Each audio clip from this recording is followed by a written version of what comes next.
story time. Today is Saturday, 27th of December. Punta kami saan? Sa town. Mag-ship na parcel. And we're going to Kasal, Makiwatwat. Pero apakatagal ng jeep. Malilate na kami. Diba? Agkudkudan yan, Tiyo. Cheap. Siyempre ganyan talaga. Walang filter, oh. Oh. Walay. Okay, bye. Sa wakas, meron na sasakyan. Oh, pila-pila sa pagpasok sa bus. Masanay ka na sa pagpila. Huwag overtake.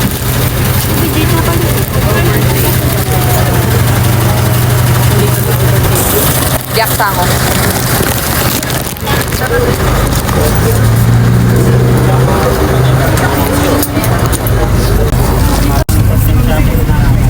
Okay, time check 9:19 na ng umaga. Ang full time namin or ang meet-up time namin is 10.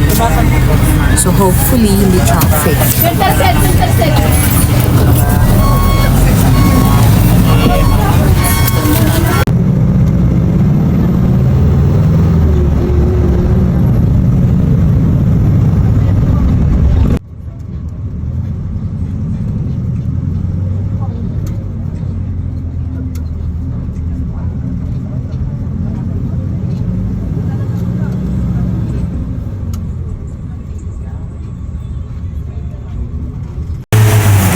Alright guys, so tuloy ang ating kwento-kwento. So ngayon, andito kami ngayon sa teacher's camp at inaantay namin ang aming sasakyan papunta dun nga sa kasal. And time check, 10:58 ng umaga. So kanina pa kami nag-aantay guys. Siguro na traffic yung sasakyan or I don't know. So, kanina, nag-drop na kami sa Shopee. Sa JNT. Medyo mabilis naman kasi walang pila. And then, nag-take out ng food at kinain namin sa taxi. At ngayon ay nag-aabang pa rin kami. So, patience is a virtue mga kaibigan sa pag-aantay. So, ayun. Nakaupo lang ako dito sa Gedli kasi masakit yung aking feet. Pakatagal naman, oo. I don't know kung ano na naman ang nangyari. Charing. So, I will kwento-kwento later.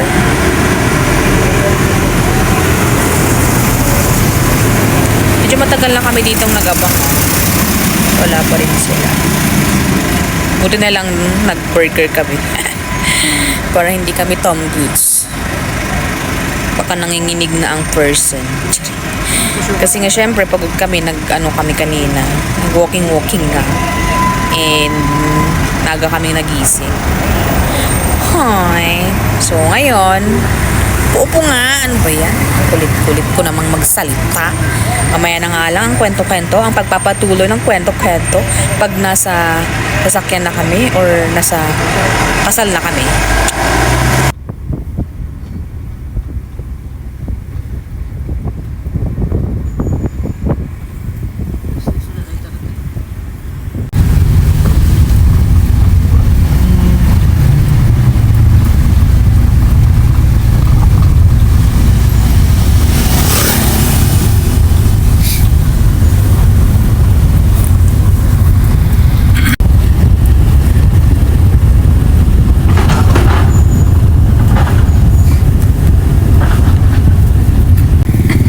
Welcome to first gate, FG.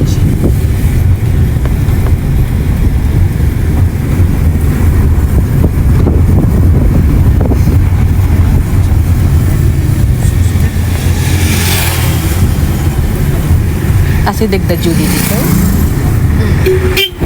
Okay guys, andito na kami. Time check 11:44 sa Itogon, Benguet.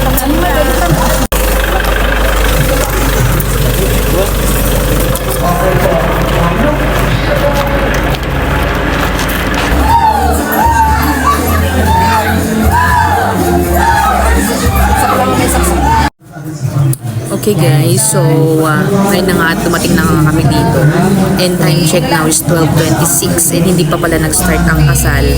Kasi naantay daw nila yung mga relatives galing sa ibang lugar. Baka dito na siya.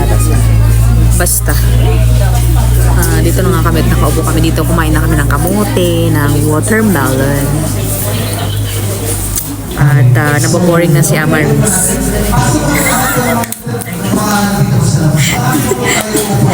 At nagsisisiwid pa pala sila sa labas.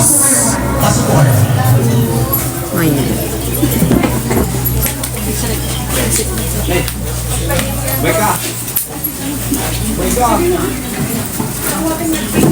So it's Iglesia ni Cristo wedding. Sa contract, nagdiriwang po ang walang luto. Lalo't bukas ay mag-iisang litig ng iyong mga hihirap.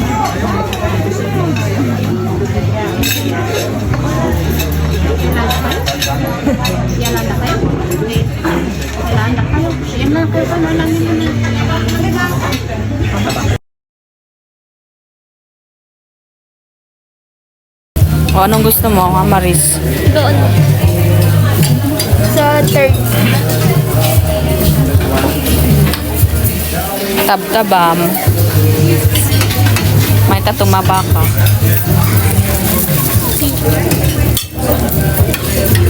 Okay. With kamuti.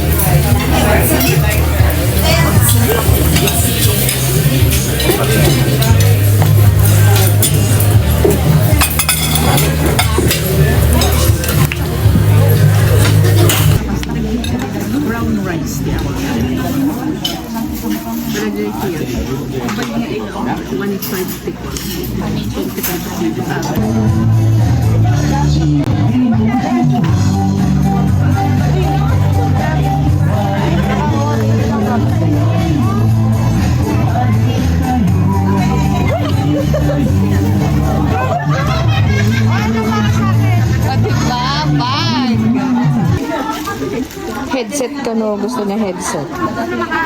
Ay, headset din? Talaga? Tapos bag. Bag sa'yo?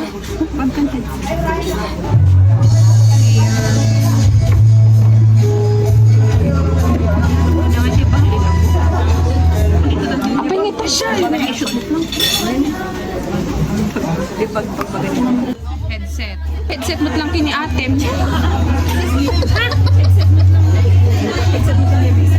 Ay, oh. Oh, kuskus na.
Ayam neta. Kapan?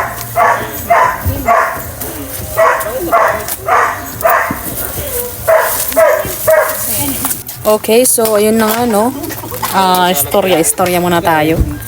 Kasi nga pauwi kami nasiraan na lobat ang taxi. Ayun no, so magcha-charge pa sila mga kaibigan. Time check, 3:42. Okay, okay. So, tapos na ang kasal at tapos na kaming naglafang.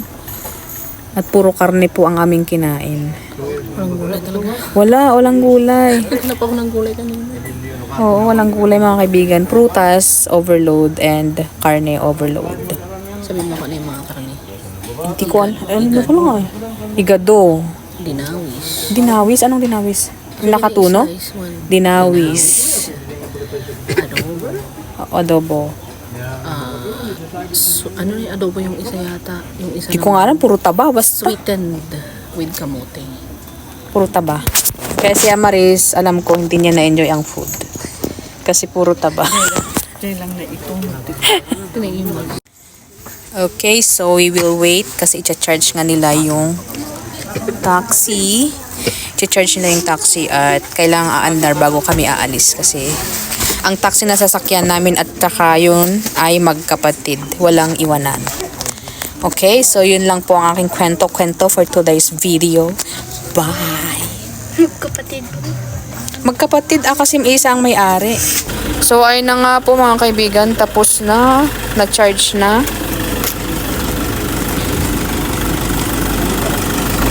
Okay, so mandar na po mga kaibigan, si Jens Lee. At pinaandar nito. Kapatid niya. Diba? Sharing is caring.